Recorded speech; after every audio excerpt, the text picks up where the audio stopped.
Olá, muito boa tarde. Meu nome é Max Jacques, eu sou chefe e pesquisador do Instituto Brasil Agosto. Estou hoje aqui para mais um Figuras da Cozinha Brasileira, que hoje recebe ela que é muitas coisas.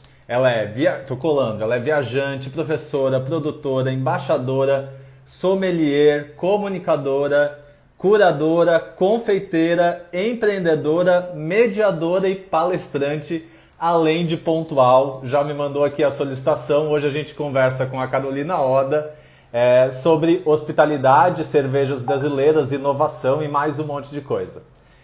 Estou mandando aqui o call, pontualíssima, coisa boa. Aguardando aí a Carol conectar. Oi, Olá! E aí? Muito boa tudo tarde. bem? Ana Luísa presente, beijo pra você Tá também. mandando beijos aqui. A Ana tá sempre nos acompanhando. Sempre presente, tá lá em Paris. Tá lá em Paris, Ana em Paris.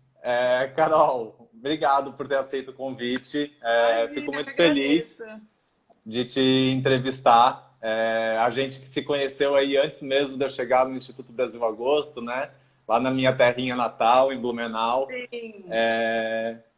E a ideia de hoje, então, né, como a gente tem esse quadro que chama Figuras da Cozinha Brasileira, a ideia é conversar sobre a Carol Oda. E aí, para conversar sobre a Carol Oda, tem um tanto de coisa e eu vou usar minha formação em psicologia aí para ir tentando fazer uns Ah, percursos. então nosso assunto vai render. Se vai falar de psicologia, então agora nosso assunto vai longe. Então, eu vou te pedir para começar te apresentando, né, o básico do básico, e a partir disso a gente vai fazendo umas costuras. Bom, Carolina, paulistana, me formei em gastronomia no Senac de Água de São Pedro. O que mais? Me especializei em cervejas e aí eu trabalhei em bar, em importadora. E aí eu trabalhei na Companhia Tradicional de Comércio, que é bem relevante aí no mercado. Depois eu saí e fiquei solta na vida como consultora e comecei a direcionar bem minha carreira para a parte de bebidas e hospitalidade, porque são coisas que andam juntas. Eu acredito que um depende do outro, um precisa do outro para crescer, então eu fui direcionando para isso. Assim. Hoje eu Aham. trabalho com consultoria, com aula, com esse monte de coisa aí que você falou. Né, essa lista é imensa e eu vou te dizer que em tempos de LinkedIn a gente desconfia dessas listas, né? Porque as pessoas ampliam demais.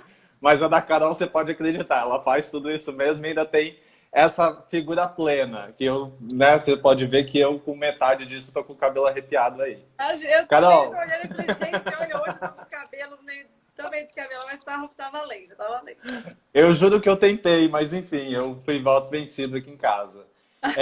Acho que o primeiro ponto para comentar aí, que eu acho que é super interessante da tua história, e a primeira vez que eu te ouvi falar foi algo que foi marcante para mim. Obviamente, a primeira vez que te escutei foi falando de hospitalidade, mas isso No que você conta TED, no TED, lá em Blumenau, que você fala então, né, dessa pessoa que faz um curso de gastronomia e que no meio do curso de gastronomia, e eu vou ser agora bem esdrúxulo, bem chulo, que é justamente para ser sensacionalista, mas é alguém que chega no meio do curso de gastronomia e diz assim: eu quero ser garçonete, eu não quero ser chefe é, de cozinha, ou eu quero ir para o salão, eu quero trabalhar com atendimento. Como que. Fala um pouquinho disso pra gente, Carol. então, na verdade, eu sou uma pessoa que não é que eu quero exatamente as coisas, eu vou indo conforme o vento leva. E é por isso que eu vou fazendo, acho que um monte de coisa. Mas eu conhecia a Silene, né? E aí eu fui trabalhar com ela e tal. E aí, através dela, eu conheci o Edu Passarelli. O Edu tava abrindo um bar. E eu sou muito curiosa. E aí eu falei, eu vou lá, porque existe essa grande rixa entre cozinha e salão. Aham. E meu sonho até então ainda era ser confeiteira. E aí tem essa grande rixa. Eu falei, então tá, beleza, eu não quero ser uma confeiteira que não entende do lado de lá. E aí eu falei, eu quero ser garçonete nesse bar aí, pra ver como funciona. Só que daí eu gostei muito. Então, não é que eu queria. Eu saí da faculdade de Ah, gastronomia achando que eu ia ser confeiteira, que eu estaria lá com Ana Luísa Trajano e minha tia Flávia Oda, que estão aqui presentes, em Paris, estudando na... Meu sonho era ler Notre. Eu falei, gente, meu alvo na vida. Estudei francês e tal, pra isso. Só que daí eu fui pro salão por curiosidade, pra entender a causa do lado de lá, e aí gostei, fiquei. E aí você foi fazendo o teu percurso com serviço e depois com sommelier. E agora a gente vai falar disso mais tarde. E agora na quarentena, essa Carol confeiteira deu os ares da graça aí e colocou um negócio muito interessante no mercado, né? Pois É, é. Sempre é. E eu sempre falei, gente, o sonho de confeitaria, eu falei, eu tenho 12 anos de carreira. Se eu resolver fazer confeitaria agora, daqui 12 anos eu posso estar sendo a Carolina Oda da confeitaria. Tipo, dá tá tempo tudo de fazer ótimo. tudo. E pode ser a Carolina Oda das duas coisas, né? Que eu acho que é uma grande questão. Isso que você fala aí dessa rixa perene, eterna e quase que invencível entre salão e cozinha é algo que está muito posto, né? Para quem está no cotidiano do restaurante, porque da minha experiência de restaurante, eu acho que é um pouco o debate quase no nível de quem sofre mais, né? O salão dizendo que sofre mais e a cozinha dizendo que sofre mais. Eu acho que tem um pouco disso, né? Não, pois é, quem ganha mais, a divisão da casquinha, começa daí já a briga, né? Então sempre tem essa questão, mas é bom que é isso, dá pra gente ser de tudo. E intimamente, inclusive, eu tenho gosto de ver alguns cozinheiros que estão no salão. No Tantan, por exemplo, tinha o Lê, né? O Lê, que é um baita cozinheiro e estava no salão do Tantan arrasando, assim. Eu achei ótimo. Isso que faz a gente ter um clima melhor, inclusive, né? O meu primeiro trabalho como cozinheiro foi num restaurante em Paraty, num desses bistrôs, desses vários que tem em Paraty, e era um restaurante francês, de um chefe francês, e ele trabalhava no salão. Ele atendia o salão. A gente tocava a cozinha e ele atendia o salão, tirava o pedido, entregava o pedido, ele fazia todo esse trabalho de maître, mas sendo o chefe do restaurante, o que é uma posição possível, né? Eu acho que esse, pode falar, Carol, desculpa. Não, falei sim, sim. Eu acho que tem uma coisa, e aí mais uma das coisas muito relevantes que eu ouvi logo no nosso primeiro encontro, e que é algo que eu também costumo debater, é isso de que da gente pensar, né? Por que que a posição do serviço, por que que a posição de quem serve é uma posição na nossa cultura brasileira preterida, né? Por que que a gente não valora? Por que que a gente faz pouco caso? Você quer falar um pouquinho disso pra gente? Então, na verdade, o ser cozinheiro também era isso, né? Não Uhum. sei, pelo menos eu lembro muito quando eu quis fazer faculdade, isso era 2002, 2003, ser cozinheiro também não era legal. Mas aí, olha que você Uhum. tem figuras que colocam a cozinha em outro patamar, que é inegável que esses grandes chefes fizeram, aí os pais começam a olhar e falam, não, beleza, minha filha tá querendo fazer um Vai ser negócio, chefe. tudo bem, é uma carreira de verdade e tal. Então, eu acho que tem muito a ver com isso também. A hora que dá uma celebrizada no negócio. Uhum. E aí a cozinha começou a passar por isso. E aí ser cozinheiro tava tudo bem. Então, você tinha um curso superior, que todo mundo faz gastronomia para entrar na cozinha. Então, você podia falar que você era formado. E você tinha grandes chefes famosos. Você fala, beleza, vai ser estrela. E aí tava liberado. No lado do salão não tem isso. Quem que é o Uhum. maître mais famoso do Brasil? No máximo, a Não. gente tem sommelier. Você pode se inspirar em Manuel Beato, Daniela Bravin e tal. E aí você pode olhar essas figuras, assim como hoje acontece também na coquetelaria, você olha essas figuras e fala, beleza, eu quero ser e eu enxergo uma carreira aqui. E antes não tinha, né? Assim, e no salão não tem muito essas figuras, né? Então, eu acho que isso dificulta. Mas também, claro, não tem como, né? Estamos aqui falando de cultura brasileira, a nossa cultura é muito pesada em relação a isso. É inegável. E eu sempre é constrangedor falar disso, né? Mas a Uhum. gente não se constrange com a nossa cultura escravocrata. A Uhum. gente não se Claro. constrange. A gente é ponto turístico. Se tem festival de gastronomia, que o almoço vai ser servido onde era a senzala da fazenda, é tipo, tudo bem, a gente tira foto. Não é constrangedor falar disso, né? Então a Uhum. gente continua tratando como tudo bem. Mas vem disso, vem desse lugar. E a gente está em 2020 e eu não canso de ouvir histórias muito pesadas em relação ao tratamento à equipe. Não só do Uhum. cliente, mas também dos próprios donos, né? Então, vou pensar, meu trabalho hoje é muito direcionado para a qualidade de vida da equipe. E você falar de qualidade de vida do garçom, gente, quem está preocupado? Tipo, É. virou pandemia, a minha preocupação imediata foi, eu falei, a equipe do salão vai ter problema de voz. a equipe do salão está gritando com a máscara. E quem está preocupado se a equipe do salão vai Olha, dar que conta, perspicaz. não, gente? Então tem, eu acho, uma mistura de cultura com a falta de referências famosas, celebridade na área. Acho que tem esses dois pontos. É interessante isso, né? A profissão de cozinheiro, de alguma maneira, ainda reflete isso, porque ela se celebrizou, mas ela não... A Ana Luísa fala disso, né? É uma profissão que se celebrizou, mas que não necessariamente se converteu em melhores condições de trabalho para os cozinheiros, porque a gente sabe, ou até mesmo... E quando eu falo de melhores condições de trabalho, não estou falando só de salário ou aliás, isso de menos.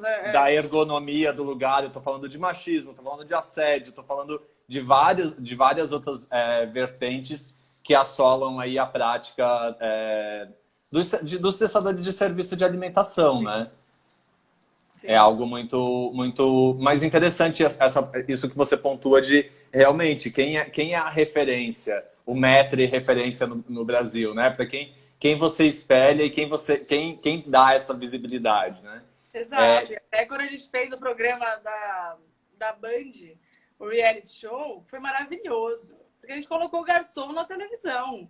Só passou no Rio de Janeiro, está disponível no YouTube, né? A Academia da Eu assisti todos os episódios pelo YouTube. E, se eu não me engano, porque aquilo era uma parceria com o Senac faz o curso, é um curso gratuito, bancado pela Ambev. Aumentou, se eu não me engano, assim, 800% a procura pelo curso, depois do programa. E é muito interessante. Eu comecei a trabalhar em restaurante como garçom, né? Eu acho que é muito comum de cozinheiros e chefes de cozinha que começam pelo serviço e não foi nenhuma escolha. Foi do tipo, na minha época, viver das coisas que a natureza dá pra gente, que eu viajava pelo mundo e trabalhando com várias coisas diferentes. Uma vez surgiu a oportunidade de, vou trabalhar como garçom e daí foi surgindo. E é interessante porque, em geral, quem passou pelo salão tem um olhar um tanto diferente sobre... Enfim, essas coisas cotidianas, né? Dessas rixas que acontecem na boqueta, que é esse grande palco de batalha, muitas vezes, dos restaurantes, né? E todo mundo vira melhores clientes. Acho que esse é o grande ponto. Todo mundo vira melhor cliente. Ah, sim. Chamar pelo nome, agradecer 1000 vezes. Meu namorado fala isso, mas, gente, o que acontece? Tratar bem, responde o boa noite das pessoas. Né? Outro dia eu fiz uma enquete no Insta perguntando o que o cliente legal fazia, né? Nossa, as pessoas falam de tudo. Desde, tipo, não jogar guardanapo dentro do copo. Tudo isso faz parte de ser um cliente legal. Né? Fazer o pedido, assim, de uma forma inteligente, né? De uma forma... Não... Eu lembro de quando eu trabalhava como garçom, eu, tipo, mano, me pede tudo de uma vez só, porque eu tô indo lá buscar. Se eu voltar na mesa, você me pediu o guardanapo, aí eu volto, aí eu trago a água, aí eu volto, aí eu trago um segundo copo. Eu vou ficar uma noite inteira aqui te atendendo. Sim. Existe uma particularidade no serviço de... A Bel tá falando educação básica, né? Deveria, né? Existe uma particularidade que você vê, inclusive, nos serviços de alta gastronomia, fine dining dentro do Brasil. No serviço, existe um serviço à brasileira? A gente consegue ter esse desenho ou é algo ainda que... eu acho que o serviço à brasileira é quando a gente é psicólogo das pessoas, né, gente? Porque a gente conta da vida, a gente conta intimidade, a gente conta que te separou, a gente conta. Eu acho que o brasileiro, ele tem essa facilidade. Porque você pega algumas culturas, ninguém pergunta para outra pessoa sobre a vida dela. Ninguém pergunta se ela é casada. Aqui no Brasil, a gente não tem vergonha nenhuma. A gente pergunta, você tem filho? Você é casado? Nossa, mas você separou? E aí, eu acho que isso é muito nosso. Mas é justamente o que dá essa graça do boteco, inclusive. Você sentar no balcão, você conversar com as pessoas. E vira um grande divã, né? Eu acho que isso é muito nosso. Interessante, acho que é uma postura. Você falou de boteco aí, e aí, obviamente, quando fala de boteco, vou fazer mais uma rasgação de seda aqui, numa das nossas primeiras conversas, acho que foi inclusive... Não, acho que foi numa conversa, não foi no TED. O TED da Carol está disponível, vocês procurem aí, TEDx Carolina Oda. Você me recomendou um livro que eu não vou lembrar o nome agora, mas que faz esse debate sobre a avaliação do gosto, né? No momento em que você estava fazendo eu sou a maior muito... divulgadora desse livro. Como que é o nome? O gosto O, como go... experiência. o gosto como experiência. Que você estava no momento de fazer muitas avaliações de concursos cervejeiros, a gente já vai falar sobre o mercado cervejeiro brasileiro, e você faz uma colocação naquele momento que para mim foi muito relevante, que foi de contar o quanto você vinha procurando palavras que não fossem agressivas. Então, ao invés de dizer que não gosta de algo, você vinha procurando dizer, olha, eu prefiro esse. Para mim, esse... Porque a gente está num momento também de muito julgamento e de que as pessoas se colocam numa posição de julgar o trabalho do outro com muita facilidade. E aí você fala de que, bom, né, a partir de que lugar a gente pode dizer que a cerveja popular, que o gosto popular, que aquilo que é consumido por muitas pessoas é pior do que aquilo que é artesanal e que é super exclusivo. Você pode falar um pouquinho disso pra gente? Então, esse livro, na verdade, não é que ele mudou a minha vida, ele traduziu um negócio que eu sempre sentia, e alguém fala, você fala, gente, eu sempre achei isso, só não consegui organizar. E o Nicola, ele é um filósofo, ele tá para fazer alguma coisa, inclusive no Naturebas, ele tem uma relação aqui com o Brasil, a Natália Letter, que é sommelier de chá, que me apresentou ele. Ele discute como a elite crítica, constrói um padrão de bom gosto e a gente quer que todo mundo siga isso. Quantas pessoas você já não ouviu falando, tipo, brasileiro não sabe comer. Nossa, porque esse povo aqui não sabe beber. Eu falo, o que é saber comer? Além da pessoa comer, gostou ou não gostou. E aí eu falei, gente, é isso. A gente tá querendo romper com tanta coisa. A gente quer romper com o padrão do tamanho do peito da mulherada e a gente tá querendo que as pessoas gostem daquilo que a gente acredita. Se alguém chega no bar e pede, sei lá, a gente, tipo, tira sarro, não sei o quê, porque existe um padrão do bom gosto. E aí eu comecei a pensar, falei, cara, essa coisa de ficar julgando coisas. Aí eu falei, julgar coisas, indiretamente você julga pessoas. Porque quando eu julgo coisas, claro, gente, por favor, eu estou separando assim, o que é contaminação, o que é álcool que dá dor de cabeça, tipo, tirando isso. Eu tô falando do padrão de sabor, assim, você tem que gostar de amargor, você tem que gostar de lúpulo com sabor de maracujá e tal. Fala, a gente fica desenhando um negócio e, assim, a gente fica julgando as pessoas se elas gostam ou elas não gostam daquilo. A Paty Mol, que é do mercado também, uma vez ela me falou isso, que ela tomou um café e agora, aquela coisa, café ácido, né? Até torra clara, expresso, negócio com uma porrada de acidez. Ela falou, gente, não gosto de café ácido. Aí viraram pra ela e falaram assim, quando eu comecei também não gostava. Tipo, como assim? Não sei. É porque você ainda não tem percurso suficiente. Exato, você é muito júnior. Um dia você vai tomar café ácido e vai amar. Eu falei, por quê? E aí, quando os negócios não crescem, quando a gente não sai dos 2% do mercado de cerveja, quando a gente vê, tinha acho que 100 cafés correndo risco de falir durante a pandemia, a gente não sabe por quê. A gente não sabe por quê, porque tá faltando terapia no povo, já que vamos falar de psicologia. As pessoas trabalham não para vender o que as pessoas querem consumir. As pessoas trabalham para mostrar o que elas sabem e convencer as pessoas que elas têm que gostar de tais coisas. Então, se o brasileiro tomou um café do dia a dia sempre, você pode fazer uma escalada. Tipo, vamos lá, vamos servir um café caramelo, chocolate, vamos devagar. Agora não, olha, tá aqui um acidão, quando eu comecei também não gostava. E aí depois a gente quebra, não sabe por quê. E eu acho que tem uma questão de grana mesmo, de negócio. Eu tenho hoje muito mais trabalhado com gestão. E eu viajo muito Brasil. E eu reforço muito. O que acontece em Pinheiros não é o que acontece em São Paulo, que não é o que acontece no Brasil. Então você vê uma pessoa que fatura 2 milhões num bar, que vende drink rosa e drink azul, e de xarope pronto, e a pessoa tá, tipo, milionária. E aí você vê o quebrado que tá vendendo drink de 50 reais com o melhor do melhor do melhor do melhor, o melhor nesse contexto. Sim. E você fala, gente, a gente tem que escolher. A gente quer ser feliz, a gente quer ter razão, ou a gente quer ser rico. Vamos lá. Eu acho que são caminhos muito diferentes. Então, eu já trabalhei pra gente que fala, não, eu tô abrindo um negócio que eu quero ganhar dinheiro. Eu falo, então, beleza. Você não vai ter vaidade de profissional da gastronomia incrível nisso? A gente vai ganhar dinheiro. E aí já que eu trabalhei pra gente também, que falou, não, dei aula. A pessoa falou, não, o dono do lugar não tira dinheiro daqui, ele só quer ser visto como um dos melhores. Beleza. É outra construção. Aí esse vai Uhum. trabalhar dentro do padrão e ok. E o que quer ganhar dinheiro, ele vai vender o que as pessoas querem beber e ser feliz, querem comer e ser Uhum. feliz. E, Marcos, a gente sabe, tem N exemplos no mercado que a gente conhece, que Uhum. os críticos, os profissionais vão lá e falam, nossa, comida lá, credo. Só que o cara tá faturando 5 vezes mais que você. E aí? Ele tá errado? E você tá E certo? o restaurante dele tá cheio, né? Acho que. Exato, exato.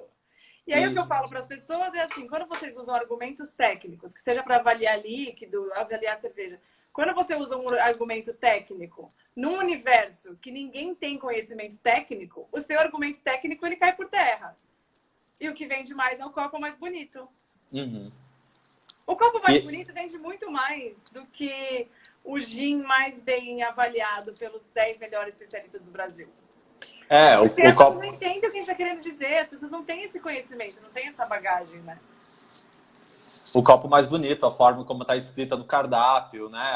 Porque em restaurante também acontece muito isso. A decisão é uma decisão muitas vezes narrativa, né?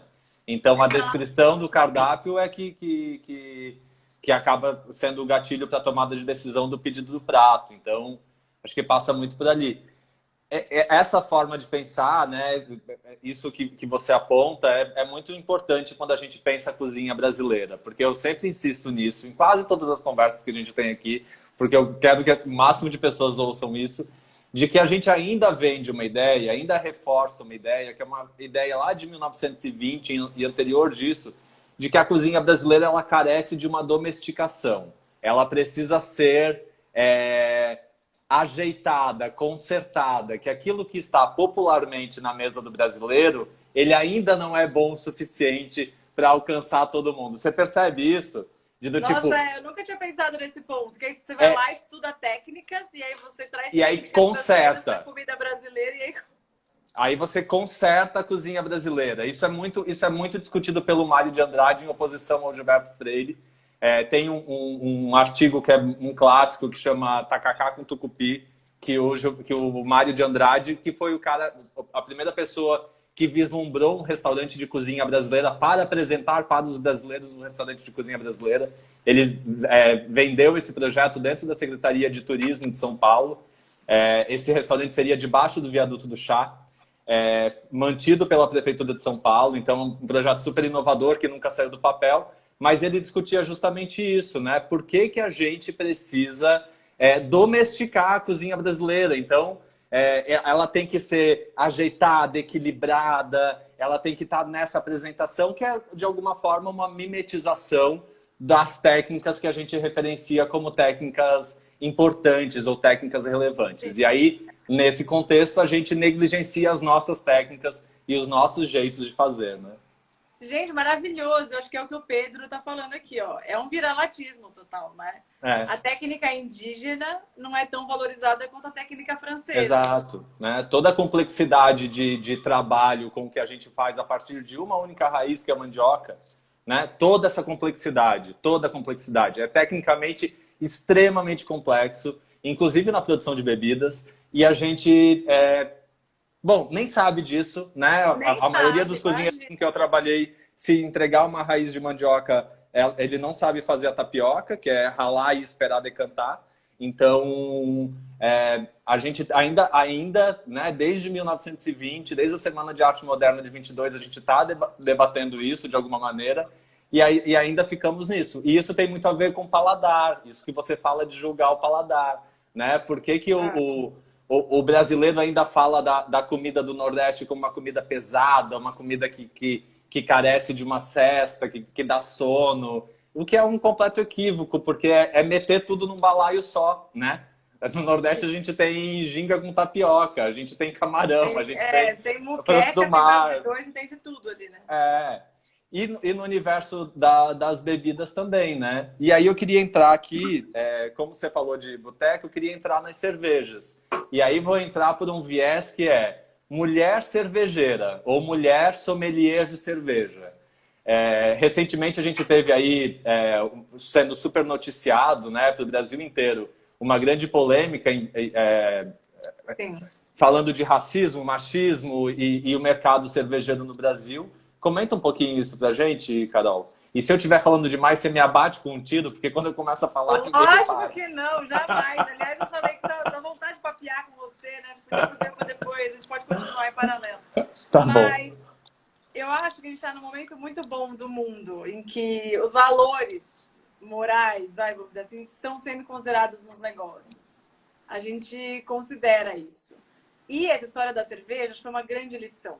A gente nunca imaginou que uma história de racismo num grupo de WhatsApp com pessoas muito influentes e atuantes no mercado de cerveja fosse parar no Fantástico e mudou o mercado nacional. Mudou. Algumas marcas sumiram porque as pessoas quiseram tirar as placas, quiseram tirar os quadros, teve uma rapa. O pessoal dos bares fez uma grande rapa. Eu não posso hoje fazer uma carta de cerveja sem saber quem estava envolvido nisso. Mudou o cenário. Eu acho que a gente está num ano, está todo mexido. E isso foi só uma das coisas que aconteceram esse ano que mostraram que assim, a gente não é só mais uma marca.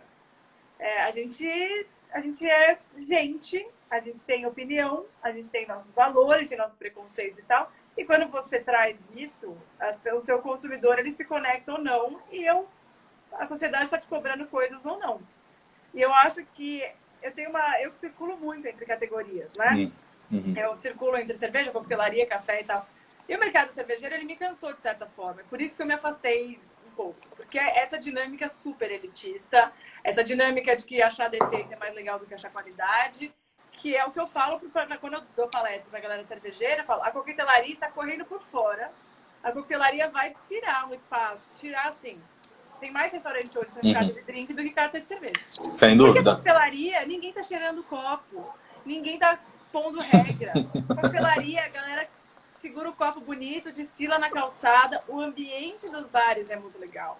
Enquanto o ambiente cervejeiro, muitas vezes é um bar que não tem tipo, de atmosfera, que falta muito, e fica todo mundo cheirando copo e dando check-in, e tipo, quem bebe mais, quem bebe menos, então assim, uma outra. Então, assim, eu consigo pegar os estereótipos de cada categoria, como funciona. Poderia falar do vinho e tal, o que for. E aí, essa história do mercado cervejeiro mostrou também por que o mercado cresce pouco. Porque quem dá as cartas nesse mercado é o homem hétero, rico, padrão, preconceituoso e tal. Porque era um grupo de 200 pessoas. Gente, o mercado de cerveja artesanal significa 2% do mercado. Pelos dados aí, ninguém sabe se é 2, se é 4, sei lá. Mas são 2%. E tem 200 pessoas que estavam num grupo que falava de coisas assim. E por que a gente não cresce? Por que a gente não atinge outras pessoas? Por que a gente não trabalha o mercado de outro jeito? Por que continua sendo super elitizado? Por que continua sendo muito legal tomar a IPA de R$40? Quem está dando as cartas tem esse perfil. Se eu pegar o mercado de coquetelaria, quem dá as cartas pode ser um pouco diferente. O mercado de café, quem dá as cartas pode ser um pouco diferente.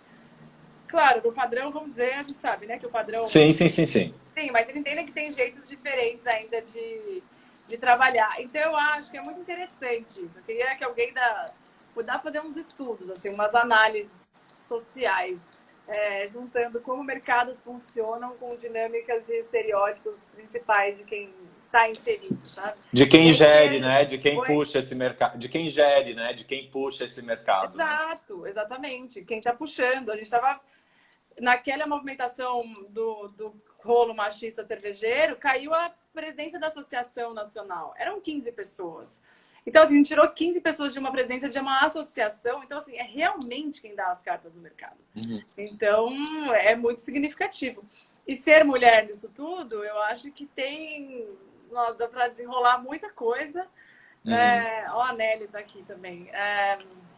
Eu acho que muda muito o jeito que a gente vive. Eu acho que é muito além.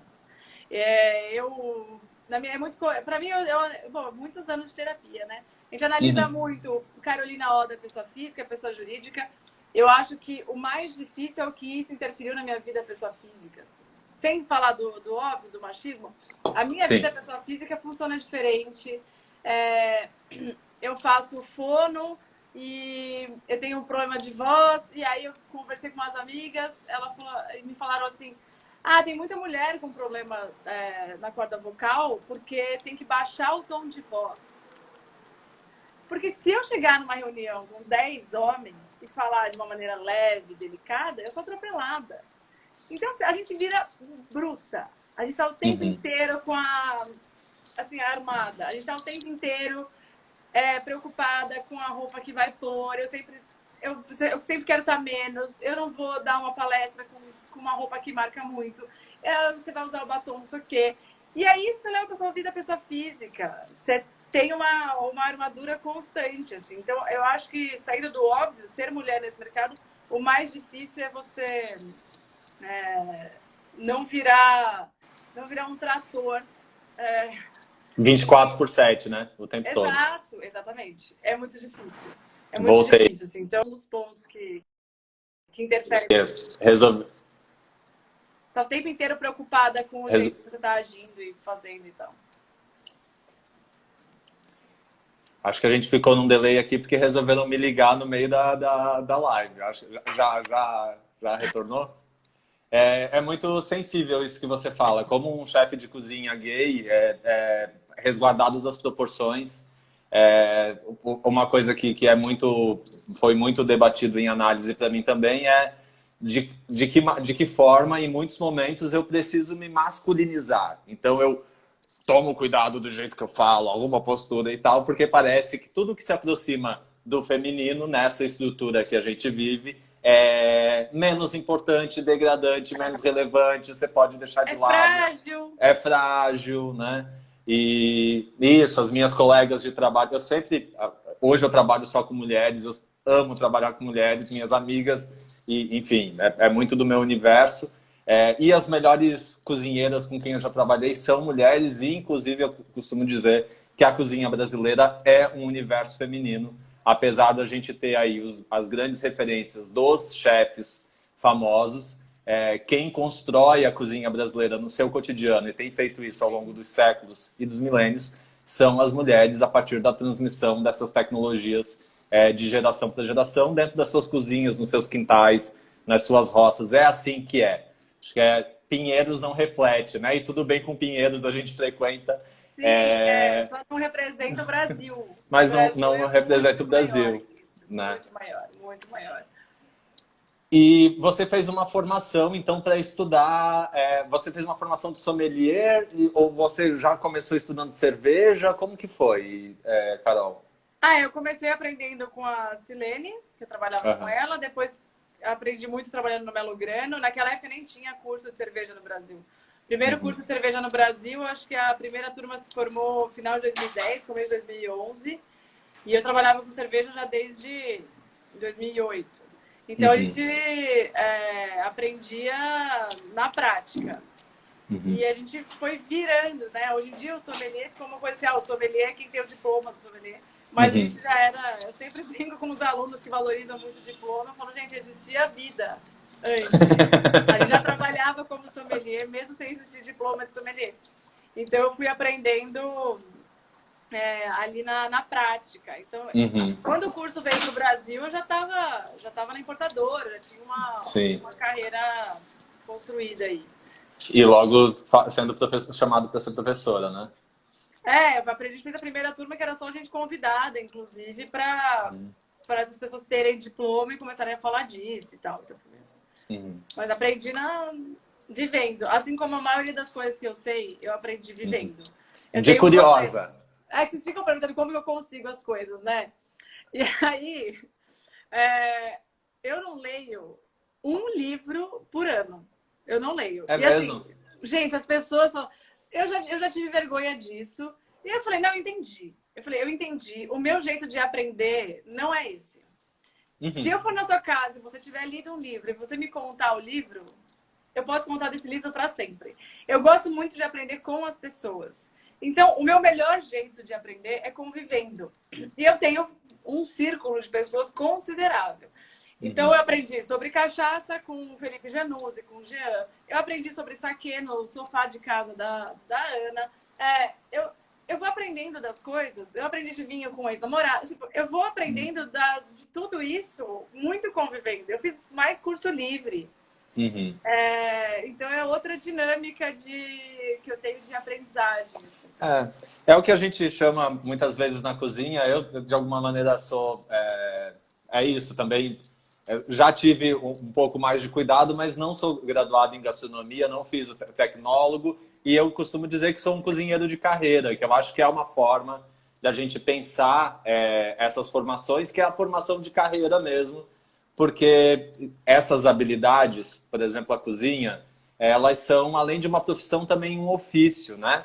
E quando eu falo de ofício, eu falo desse tipo de prática que é transmitida de forma empírica mesmo, que não Sim. necessariamente precisa ser formada no modelo catedrático, acadêmico, e que está tudo bem, é um dos modelos de formação, mas que não necessariamente talvez um caminho mais curto, né? Quando você faz um curso que está ali definido que vai ter um processo de 2 anos, de 3 anos, de 6 meses, e que te vai supostamente te habilitar para aquela prática, mas evidentemente ele vai te deixar faltando coisas, né? Acho que ele Assim como acelera. Porque tem gente, até no mercado de cerveja, tem gente que vai lá, colocava na assinatura do e-mail, sommelier, tipo, mestre em estilos, colocava, tipo, 5 títulos de curso. E a pessoa nunca tinha trabalhado em lugar nenhum. Aí eu falava, então no final a pessoa é sommelier de curso, na verdade, né? Porque daí, e eu acho que isso tem 2 pontos, um lado bom e um lado ruim. A gente ser assim. Eu acho que tem o lado bom é que a gente é muito democrático, a gastronomia, ela é aberta. Quem faz a gastronomia acontecer é a periferia, e a gente consegue transformar uma pessoa que não tem primeiro grau completo num baita de um chefe de cozinha. Então, essa inclusão que a gastronomia permite, eu acho maravilhoso. Mas, ao mesmo tempo, eu acho que a gente perde na falta de ferramentas e processos e profissionalismo. Quando eu converso com pessoas de outro mercado, eu vejo as pessoas dominando planilhas do Excel, as pessoas dominando... Eu falo, gente, isso é maravilhoso. Se juntar o meu trabalho com isso aí, eu tô resolvida. Mas a gente carece um pouco. Então, quando algumas pessoas de outros mercados entram na gastronomia, elas juntam essas competências e vão mais longe. Então, eu acho que tem esses 2 lados. Tem o lado bom e o lado ruim da gente não ser acadêmico, né? Sim. Na semana passada a gente conversou com a Joyce Galvão, que é confeiteira, formada em gastronomia e também em engenharia de alimentos. E a gente falava sobre isso, de que é responsabilidade de cada geração de profissionais dar o próximo passo. Então, né, qual é esse próximo passo que a gente precisa dar agora no sentido de preparar, ambientar, deixar pronto para as próximas gerações irem aprimorando. A questão da profissionalização na cozinha é um grande debate, né? No serviço de alimentação e bebida como um todo. E isso que a gente começa a conversar logo no nosso início do nosso bate-papo é um dos pontos, né? Ainda quando a gente fala da formação para restaurante, a gente fala da formação para o cozinheiro ou para o chefe de cozinha. A gente ainda não pensa que a pessoa que estuda gastronomia ou né, um desses cursos, ela pode fazer a sua formação direcionada para atendimento no salão, para ser barista, para trabalhar com mixologia, para trabalhar com gestão, que é onde eu arrisco dizer que existe mais gente despreparada hoje no mercado. A minha experiência de restaurante diz isso, assim. Eu sempre digo, é difícil achar cozinheiro para trabalhar, é muito difícil. Agora, gerente de restaurante, você não encontra, porque as pessoas não estão preparadas para isso, né? Não tem a faculdade não tem faculdade de gerente, não tem faculdade de garçom, não tem. Então, fica assim... E é uma área de atuação com muitas especificidades, né? Que você acaba... tem muita especificidade, é diferente, né? Você gerenciar uma loja e gerenciar um restaurante, né? Sim, você pode ter feito o melhor MBA do Brasil. Se eu te colocar na frente de uma boqueta de restaurante. Ou para produzir um evento, né? No meio do nada. Você vai saber que precisa ter pia e que a pia tem que ser grande o suficiente para caber uma GN. Exato, né? Assim, controle, e fazer custo, e desperdício. Então, assim, a operação tem mesmo. E aí a gente carece muito, né? E eu acho que tem um outro ponto que daí, já que eu acho legal que a gente está aqui no Brasil Agosto, a gente consegue falar de muitas coisas nossas. Quem tem dinheiro para fazer faculdade, quem tem dinheiro para pagar curso, não é quem está na gastronomia. Quem quer fazer carreira na gastronomia, que muitas vezes, a grande maioria, como o pessoal da gastronomia periférica defende muito, eu acho incrível esse trabalho que eles fazem, são pessoas da periferia. E as pessoas não têm 3 mil reais para fazer faculdade de gastronomia. E aí o que a gente tem batido na tecla é que os responsáveis por formar as pessoas hoje têm que ser os negócios. os donos atinam que ou eles têm que construir esse caminho, ou eles constroem esse caminho para formar as equipes, ou o mercado inteiro não cresce. E aí, quando eu ouço alguém falando, não, eu não treino a minha equipe porque eu fico investindo neles, e aí por qualquer 50 reais eles trocam de restaurante. Mas eu falo, gente, primeiro, não é por conta disso que eles trocam de restaurante. Não. E segundo, como categoria, se ninguém investir, a gente não consegue subir. Né? Então, quando a gente fala que não tem gerente porque a gente não quer fazer o comer virar metre. A gente não quer fazer isso. Então, como que a gente vai ter um bom gerente se os negócios não tiverem consciência que eles são os responsáveis por formar as pessoas? Porque a pessoa ganha um salário de R$2.500, ela ganha um salário de R$3.000. Ela não vai pagar uma faculdade de R$3.000. Aqui em São Paulo, né, Carol? Porque no interior do Brasil a gente ainda está falando de, assim, de 1.500, 1.200, né? E aí, essa é uma pauta que está muito presente no meu trabalho hoje. Quando eu falo de hospitalidade, eu hoje não consigo separar, é impossível separar a hospitalidade externa de hospitalidade interna.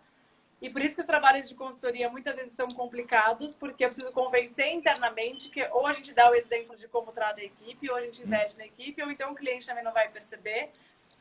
Então eu tenho discutido muito isso. Quanto que os negócios têm que olhar. E eu trago exemplos reais. Eu trago exemplos assim, todo mundo acha a companhia tradicional de comércio incrível.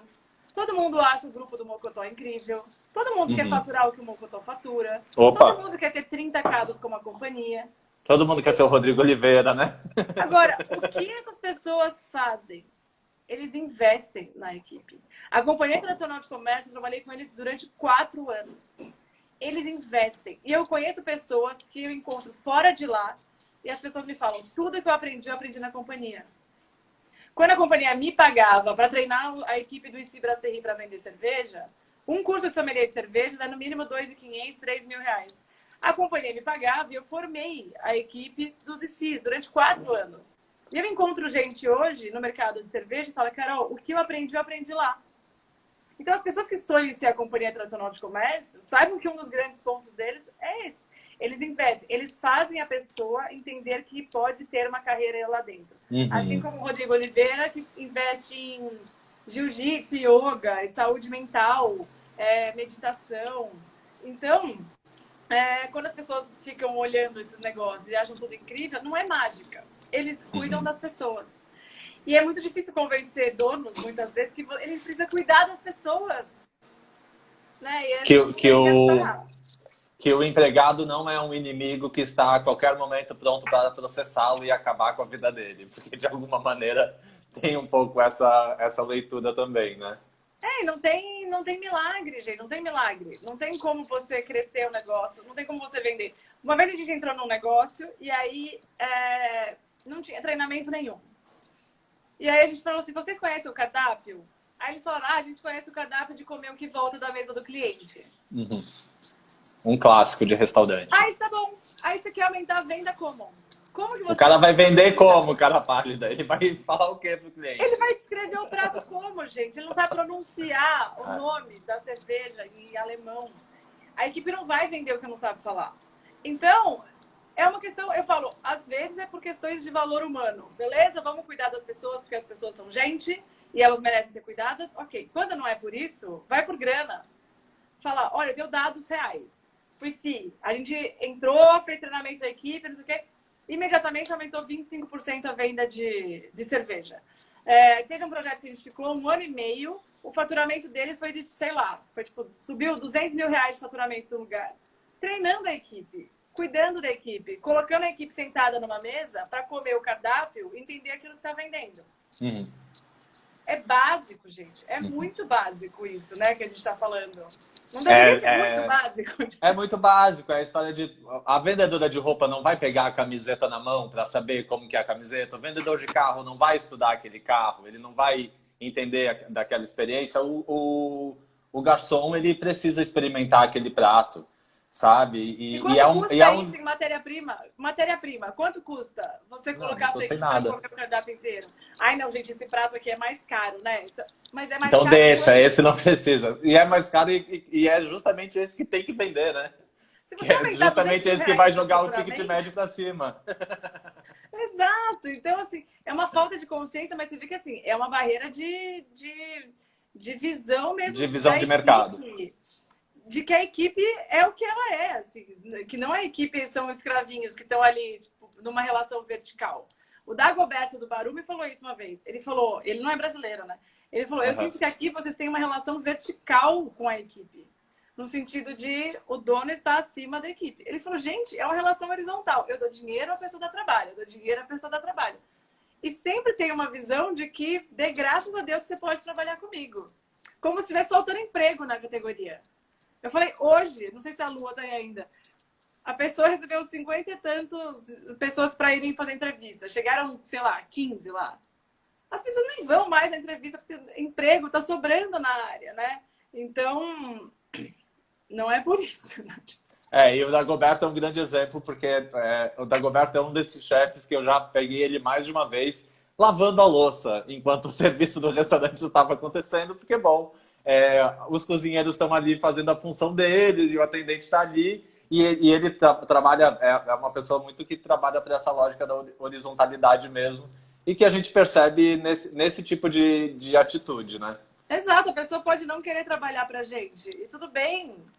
O Zedeli foi um exemplo muito legal também. O Zedeli, no primeiro dia, eles têm uma reunião e eles falam os valores da empresa. Por exemplo, no Zedeli, no primeiro dia, você fica sabendo que fofoca dá demissão. Beleza? Primeiro dia na empresa, fofoca da demissão. Você pode ter a opção de falar não quero trabalhar. Assim como você pode falar, olha, esse lugar é antirracista. Se a pessoa é racista, ela pode querer não trabalhar para você também. Então, a gente tem que entender que é horizontal. Os dois lados, um vai e um vai, né? Então, e aí a gente começa a ver a equipe de outro jeito e começa a ver como profissional e não como só pessoas que estão dando graças a Deus de poder trabalhar comigo, né? E se sair esse, vem outro. Povo aqui, gente, a Dani maravilhosa, a Noca tá aí, todo um povo querido tá aí. Carol, tem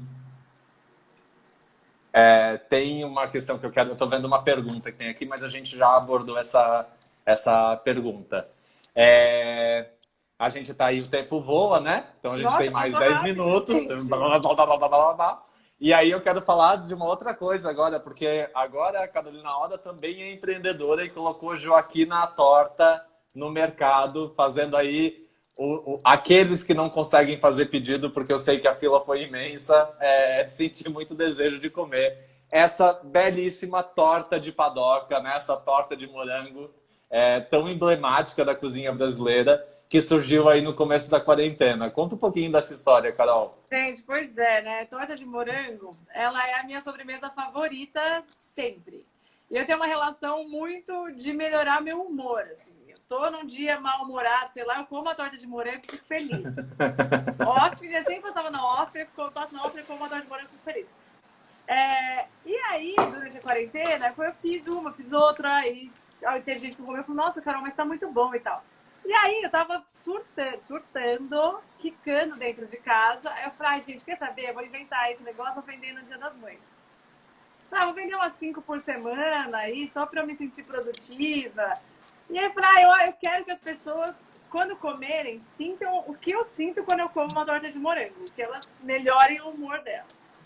Só que eu comecei, e aí foi indo. Hoje, não sei se Virgínia Maria está aí. Minha irmã, a gente está na padaria da minha irmã, que minha irmã faz pão. A gente vai fazer na padaria, então desde o começo era uma estrutura profissional, batedeira industrial, forno de laço, tudo industrial. O Zé Vitorino, um confeiteiro, que é um amigo meu que trabalha com buffet de casamento. Eu falei, Zé, vamos fazer. Não tá tendo casamento, né, Zé? Então vem fazer torta aqui. Não tá tendo casamento. E aí virou, assim, é impressionante como as pessoas comem, elas ficam felizes e tal. E eu acredito muito, assim, a Joaquina, ela tem uma energia muito boa. Ela realmente, assim, ela é para melhorar o dia, ela melhorou os nossos dias, quando a gente estava surtando de ficar em casa. E ela ser linda é porque ela é isso, a pessoa tem que abrir a caixa e ela tem que ficar feliz. A gente estava naquele momento super tenso, né? Todo mundo enfiado em casa. E aí a Joaquina virou. E aí realizei meu sonho de confeitaria oficial, real oficial. E nos meus metas de ano novo tinha lá que eu queria empreender em produto. Porque é muito diferente empreender em produto e empreender em serviço, que é o que eu faço. produto ele te mostra é mais concreto, né? O que está rolando aqui, ou que seja de relevância, de influência, quanto que eu conseguia fazer um negócio acontecer. E aconteceu, tá aí. Joaquina é o nosso orgulho de quarentena. A filhotinha de quarentena. Eu vou te falar que ela gera muita influência, porque esses tempos, deve fazer umas 2 ou 3 semanas, eu fiz uma torta de morango para uma amiga que estava de aniversário e mandei de presente. E reproduzi a tua apresentação do morango cortado em quartos, sabe? Aquela que o morango fica para cima ao invés dele simétrico, e causou uma super impressão. Então, assim, tem filhotinhos de Joaquina. A massa não estava tão morena e tão bronzeada como a tua, que é um ponto de massa invejável, né? É muito bonito. É o forno de lastro que ajuda muito. Ó, eu vou inclusive fixar aqui o comentário do @ da Joaquina. É minha tia, Flávia Oda, diretamente de Paris. A gente tem audiência internacional. Junto com a Ana e com a Emily, que também estão lá em Paris. Todo mundo fala da tal da Emily agora. E aí a Joaquina, você fazia ela com morangos orgânicos, é isso? Ainda é. Ela começou no começo era ovo orgânico, farinha orgânica, tudo orgânico, tudo. A gente só mudou uma coisa ou outra, acho que o ovo que era mais difícil, porque o volume que tinha e tal. Mas o morango é orgânico até agora. Inclusive, a gente achou um produto maravilhoso que consegue ter morango em novembro orgânico.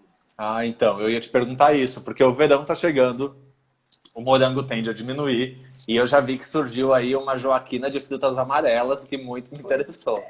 Eu fiquei um mês em Campina Grande, e aí o Zé e a Virgínia inventaram a amarela.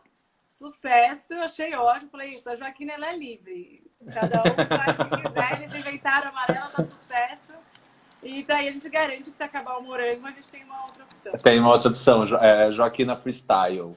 Joaquina é solta na vida.